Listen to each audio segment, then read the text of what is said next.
இன்றைய புனிதர் அறிவோம். ஜனவரி 22. புனித வின்சென்ட் பல்லோட்டி. அழியா உடல் கொண்டவர். 2ஆம் பிலிப்பு நேரி என்று இளைஞர்களால் அன்போடு அழைக்கப்பட்டவர். இளைஞர்கள் மீது மிகுந்த கனிவும் கருணையும் கொண்டவர். இளைஞர்கள் சரியான வழியை தெரிந்து கொள்ள ஆற்றலாக உறுதுணையாக இருந்தவர். மூவர் இறைவன் மீதும் அன்னை கன்னிமரியா மீதும் அளவற்ற பக்தி கொண்டு வாழ்ந்தவர்தான் வின்சென்ட் பல்லோட்டி.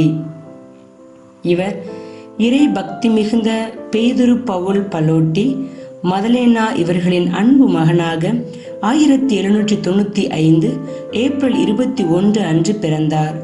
இவரும் இறைபக்தி மிகுந்தவராக இறை நம்பிக்கையில் வளர்ந்தார். மாணவராக இருந்த காலத்திலேயே எதை செய்தாலும் அதை சரியாக செய்ய வேண்டும் என்பதில் கண்ணும் கருத்துமாக இருந்தவர். வின்சென்ட் படிப்பில் பின்தங்கிய நிலையில் இருந்ததால் இவரது தாய் இவரை அருள் தந்தை பாசினி என்பவரிடம் அழைத்துச் சென்றார். அருள் பணியாளரின் அறிவுரையின்படி தூய ஆவியானவருக்கு நவநாள் வைத்து ஜெபித்தார். அதன் பிறகு வின்சென்ட் நன்றாக படிக்க ஆரம்பித்தார்.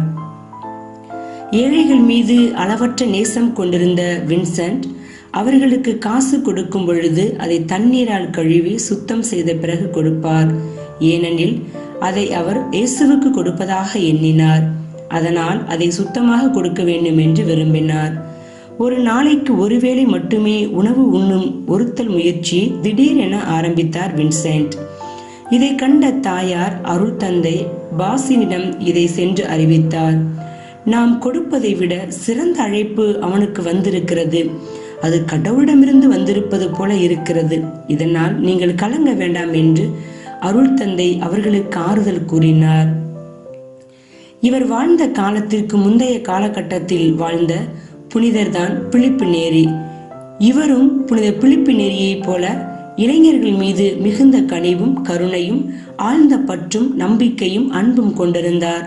மேலும் இளைஞர்கள் தங்களுக்கான எதிர்கால வாழ்வை சரியான வழியை தெரிந்து கொள்ள ஆற்றலாகவும் உந்து சக்தியாகவும் விளங்கினார்.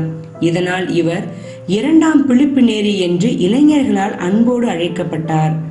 மூவர் இறைவன் மீதும் அன்னை கன்னிமரியா மீதும் அளவற்ற பக்தியும் நேசமும் கொண்டிருந்த வின்சென்ட் 1818 மே 16 அன்று குருவாக திருநிலைப்படுத்தப்பட்டார். பங்கு பணியாளர்களுக்கெல்லாம் முன்மாதிரி என சொல்லும் அளவுக்கு பணியாற்றினார். தமது மறைவுரையாலும் ஓய்வின்றி வழங்கிய ஒப்புரவு அருட்சாதனத்தினாலும் பலரை மனம் மாற்றினார்.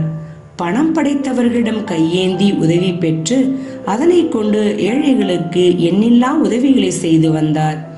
சிறைச்சாலைகளுக்கு சென்று கைதிகளை சந்தித்தார். மரண தண்டனை விதிக்கப்பட்டவர்களை சந்தித்து ஆறுதல் அளித்தார். மரண தண்டனை நிறைவேற்றப்படும் இடத்திற்கு கூட சென்று கைதிகளின் மனமாற்றத்திற்காகவும் ஆன்ம ஈடேற்றத்திற்காகவும் மன்றாடினார்.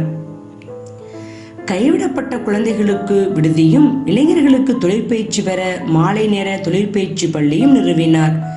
கடவுள் மீதும் சக மனிதர்கள் மீதும் அன்பு செலுத்த வேண்டும் என்ற இறைவனின் கட்டளைக்கு உயிர் கொடுத்து வாழ்ந்து வந்தார். இருக்கிற வாய்ப்புகளையும் வளங்களையும் முழுமையாக பயன்படுத்திக் கொள்வது இவரது சிறப்பான பண்பு. இதனால் மற்ற குருக்களின் ஒத்துழைப்புடன் நிறைய மாற்றங்களை தம் மக்கள் மத்தியில் ஏற்படுத்தினார். உலகின் பல பகுதிகளுக்கு மறைப்பணியாளர்களை அனுப்பி தேவையில் இருக்கும் மக்களை கண்டுபிடித்து அவர்களுக்கு சேவையாற்ற இறைவனின் திருப்பாதம் அமர்ந்து ஜெபித்தார். இறைவனின் திட்டப்படி குருக்களுக்காக கத்தோலிக்க அப்போஸ்தலிக்க சபையை ஏற்படுத்தினார். அருட்சகோதரிகளுக்காக மறைப்பணி சகோதரிகளின் கத்தோலிக்க அப்போஸ்தல சபையை நிறுவினார். இது கிறிஸ்துவின் அன்பு என்னை ஆட்கொள்கிறது என்ற விருது வாக்குடன் வாழ்ந்த வின்சென்ட் திருத்தந்தை 11ஆம் பத்திநாதரால் கத்தோலிக்க செயல்பாடுகளின் முன்னோடி எனவும் மற்றும் பலரால் 2ஆம் வத்திக்கான் சங்கத்தின் முன்னோடி எனவும் அன்போடு அழைக்கப்பட்டார். இவர் 1850 ஜனவரி 22ஆம் தேதி இறைவனடி சேர்ந்தார்.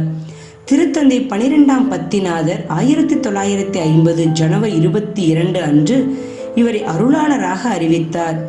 1963 ஜனவரி 20ஆம் தேதி திருத்தந்தை 23ஆம் யோவான் இவரை புனிதராக உயர்த்தினார். புனித வின்சென்ட் பல்லோட்டியின் உடல் இன்றளவும் அழியாமல் ரோமையில் உள்ள சான் சால்வதோர் ஆலயத்தில் இருக்கிறது. புனிதரிடமிருந்து கற்போம். கிடைக்கிற வாய்ப்புகளையும் வளங்களையும் முழுமையாக பயன்படுத்தி மற்றவர்களுக்கு உதவுவோம்.